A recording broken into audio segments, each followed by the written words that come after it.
Madame, Monsieur, bonjour et bienvenue sur Vox Africa. Je suis Fanny Weckscheider. Votre point quotidien sur l'actualité africaine et internationale, c'est tout de suite dans Vox Flash.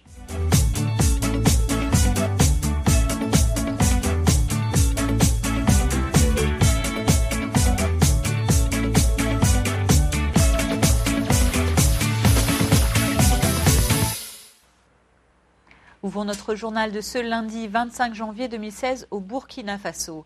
Une marche silencieuse a eu lieu samedi en mémoire aux 30 morts et 70 blessés des attentats du 15 janvier dernier. Des centaines de personnes vêtues de blanc ont défilé sur les lieux de l'attaque au cours d'une manifestation pacifique baptisée Chaîne de la Lumière. La marche s'est terminée à l'heure exacte du début de l'attaque, soit 19h40 locale. Les manifestants qui portaient des écriteaux « Je suis splendide » ou encore « Je suis cappuccino » du nom des établissements attaqués ont déposé des bougies en forme de la carte du Burkina Faso. Ils ont aussi entonné l'hymne national. Suite à ces attaques attribuées au groupe djihadiste Al-Mourabitoun, le gouvernement burkinabé a prévu de rendre ce lundi un hommage national aux victimes. Le président récemment élu, Roch-Marc Christian Kaboré, devrait assister à la cérémonie. Pour les organisateurs de la marche de samedi soir, le nom de Chaîne de la Lumière donné à la manifestation ambitionne de montrer aux terroristes responsables des attaques du 15 janvier qu'ils ne pourront pas faire sombrer le pays. Les manifestants ont tenu à faire savoir qu'ils ne céderont pas non plus à la peur et continueront de vivre normalement. Écoutez-les. C'est un moment de silence, c'est un moment douloureux pour nous. Il était important que le peuple burkinabé sorte pour dire que nous voulons de la lumière. On ne veut plus voir un cappuccino ou n'importe quelle terrasse attaquée. On ne veut plus voir dans ce pays merveilleux-là des gens terroriser les autres. Moi, je suis là pour eux. Et puis pour dire que même pas peur, même si on souffre dans nos chairs, il ne faut pas qu'on ait peur. Il faut qu'on soit fort face aux terroristes. Pour les forces obscurantistes, vous savez qu'ils portaient des bandeaux noirs. Donc la réponse qu'on peut leur donner, la réponse qu'on peut donner à la haine, c'est l'amour. Et l'amour est symbolisé par la tenue blanche. Voilà pourquoi nous sommes venus tous en blanc.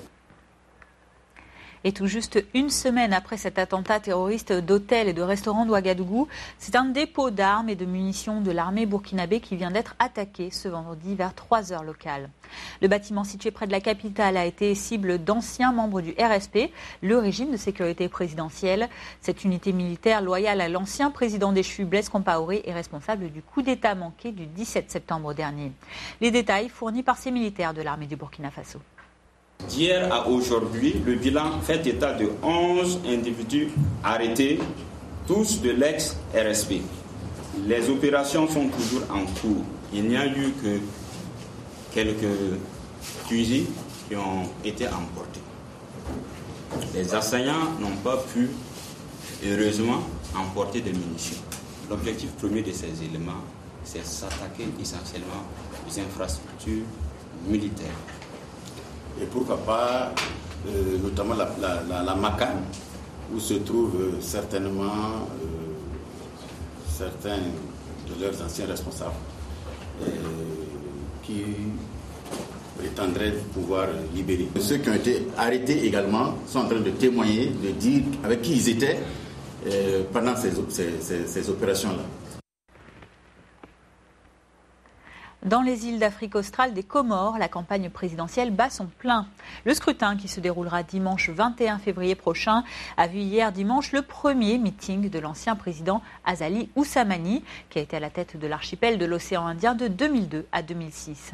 Lors de la cérémonie qui s'est tenue près du stade Azao à Moroni, devant plusieurs milliers de sympathisants, celui qui est vu comme l'un des favoris de la présidentielle comorienne a tenu à souligner l'importance d'une élection transparente. Pour le candidat de la Convention pour le renouveau des Comores, le CRC, aucune contestation ne devra être soulevée lors du prochain scrutin. Rappelons que les Comores ont été historiquement marquées par de nombreux coups d'État. Près de 160 000 Comoriens sont appelés aux urnes le 21 février. Seuls les 3 candidats arrivés en tête participeront ensuite au second tour, le 18 avril. Un scrutin qui sera, lui, élargi à la population des 2 autres îles d'Anjouan et de Mohéli.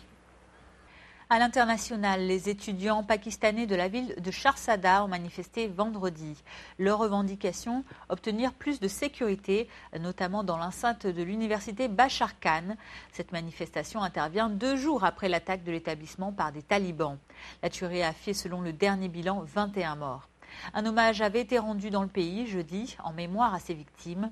Une triste occasion pour le Pakistan de s'interroger sur les ratés de sa campagne contre le terrorisme.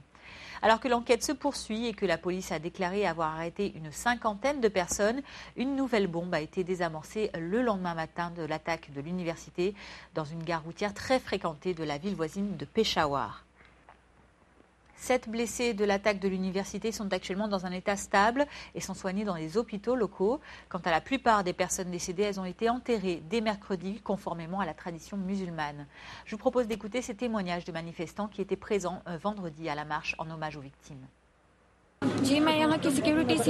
Je ne suis pas satisfaite des mesures de sécurité ici. Les agents de sécurité sont bons, mais nous n'avons pas de sécurité stricte à l'extérieur. Nous ne plaçons pas l'espoir dans nos dirigeants. Maintenant, nous sommes satisfaits par l'armée. Ils devraient être postés ici pour la sécurité. Le gouvernement devrait fournir une sécurité renforcée.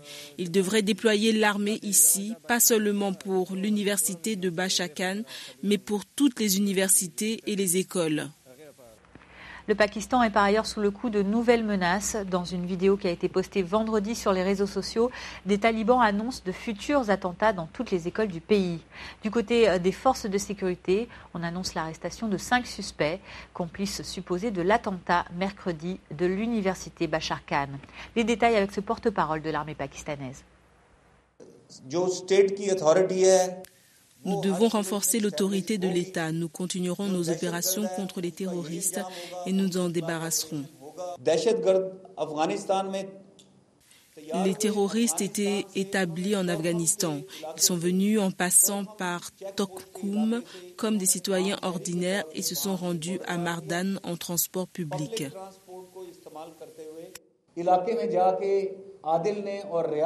Adil et Riaz les ont reçus dans cette région et les ont laissés loger chez eux. Adil est maçon. Il y a quelques jours, il avait fait des travaux dans l'université. Ils ont élaboré une carte de l'université, l'ont donnée aux terroristes et leur ont expliqué la carte pour l'attentat. En conclusion, aucun terroriste n'agit sans l'aide d'un complice. Les complices vivent dans notre société. Nous devons identifier les complices et être plus conscients de ce qui nous entoure.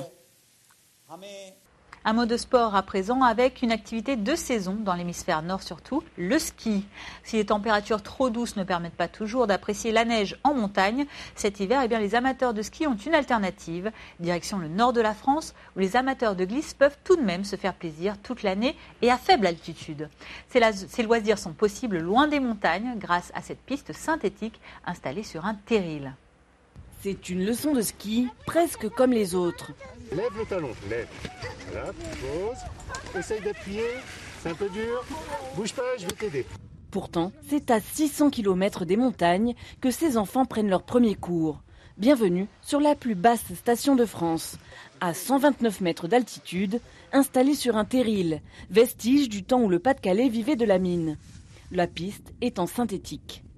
Si on simplifie à l'extrême, c'est tout simplement un tapis de plastique avec des petits ergots très souples. Ce n'est pas du tout abrasif. Quand on peut tomber en haut de la piste et faire dévaler les 350 mètres sur les fesses, il ne se passera rien à l'arrivée. Le pantalon ne sera pas troué et il n'y aura aucune séquelle. Ouverte il y a 20 ans, la station de Neux-les-Mines attire chaque année environ 15 000 amateurs de glisse. 3 pistes au choix, divisées comme à la montagne en sections vertes, bleues, rouges et même à bosse. Le terril a ses avantages, car ici, on peut venir s'entraîner toute l'année, hiver comme été. On skie également parfois à la montagne et ici on vient régulièrement, oui. Les différences entre les deux, c'est surtout que l'accroche est différente et que pour prendre ces virages ici, c'est beaucoup plus compliqué. Mais le plaisir de la glisse, il reste là. Simplement, il faut mettre un peu plus de pression, mais par contre, lorsque l'on sait bien skier ici, c'est encore plus facile sur la neige. Ici, le dernier puits de mine a fermé en 1968. Aujourd'hui, les 10 000 mètres carrés du site sont classés station de montagne avec des tire-fesses, comme dans les Alpes ou les Pyrénées. L'installation n'est pas rentable, mais ce n'est pas un problème selon ses gérants, pour qui elle a surtout un rôle social dans une région parmi les plus pauvres de France. C'est la possibilité de faire du sport pour toute la population. Donc les prix sont extrêmement modiques. On commence à 5 € avec location et prêt de matériel. On finira peut-être à 10, 12 € si on est un peu plus spécifique. C'est du service à la population, porté en charge par la collectivité. Ça n'est pas privatisé. Fans de ski ou de snowboard, les amateurs viennent surtout du nord de la France, mais aussi de Belgique, d'Angleterre ou de régions parisiennes. La nouvelle capitale européenne de la culture vient d'être célébrée. Les festivités sont allées bon train samedi dans la ville du Pays basque espagnol de Saint-Sébastien. L'inauguration de cette année culturelle dans cette ville du nord de l'Espagne a vu des défilés traditionnels de fanfares dans la journée. Le folklore était donc présent sur la plage de la baie de la Concha. Des milliers de personnes déguisées se sont adonnées à la tradition du 19e siècle de la tamborada. Pour l'occasion, 6500 tambours ont retenti dans un concert époustouflant, prélude d'un grand spectacle visuel le soir sur le fleuve Urumea. Intitulé Le Pont du Vivre Ensemble, ce spectacle de son et lumière s'est déroulé devant quelques 50 000 personnes. L'occasion aussi de marquer le retour à la sérénité de cette région, marquée pendant près de 40 ans par les assassinats, les attentats et les enlèvements du mouvement armé indépendantiste de l'ETA. Et retour en Afrique pour terminer ce flash information. Au nord du continent, partons à la découverte d'un instrument de musique ancestral, l'imzad. Ce violon algérien ne peut être joué que par les femmes touaregs, mais les jeunes joueuses se font rares. Aussi, l'imzad a été un temps menacé de disparition. Mais récemment, une initiative a permis de sauver de l'oubli cet instrument monocorde. Un nouvel engouement pour l'imzad résonne de plus belle dans les majestueux paysages du Sahara. Regardez ce reportage. Ce son lancinant, c'est celui de l'imzad, un violon à une corde joué uniquement par les femmes touaregs, notamment en Algérie. D'après la tradition, les hommes ne peuvent en jouer au risque d'être maudits. Mais aujourd'hui, l'instrument est quelque peu tombé dans l'oubli. Kaoulen Alamine s'est donc donné la mission de le faire revivre. Les jeunes s'intéressent seulement à la télévision et au téléphone aujourd'hui. Quand j'étais jeune, je vivais dans le désert et on prenait le temps de jouer et de profiter de l'instrument. Le chant fin et discret de l'instrument accompagnait traditionnellement des chansons poétiques à la gloire de héros passés. Il était aussi joué à l'occasion de réunions galantes qui pouvaient s'éterniser tard dans la nuit. Mais dans les années 2000, seules 2 femmes en Algérie en jouaient encore, poussant la création de l'association Sauver l'imzad. En 10 ans, ses fondateurs ont fait revivre cet art perdu et même permis d'inscrire sa pratique sur la liste du patrimoine immatériel de l'UNESCO. Pour nous, en tant que Touareg, l'imzad est le meilleur instrument. C'est une expression de l'histoire, de la violence, de la paix. Ça exprime notre culture. L'association a ouvert un studio d'enregistrement, une piste de danse, une scène pour des spectacles et même un atelier pour fabriquer des imzad. Quand je suis arrivée ici, j'ai rencontré une femme appelée Sept, qui faisait des imzad avant moi. J'ai regardé ce qu'elle faisait avec beaucoup d'attention avant de commencer à en fabriquer moi-même. La moitié de coquilles de calebasse nécessaires à la fabrication est parfois même ramassée dans le jardin du centre pour assurer que cette musique du désert algérien ne perde pas sa route une nouvelle fois. Voilà, c'est la fin de ce Vox Flash du lundi 25 janvier. Merci à vous de l'avoir suivi.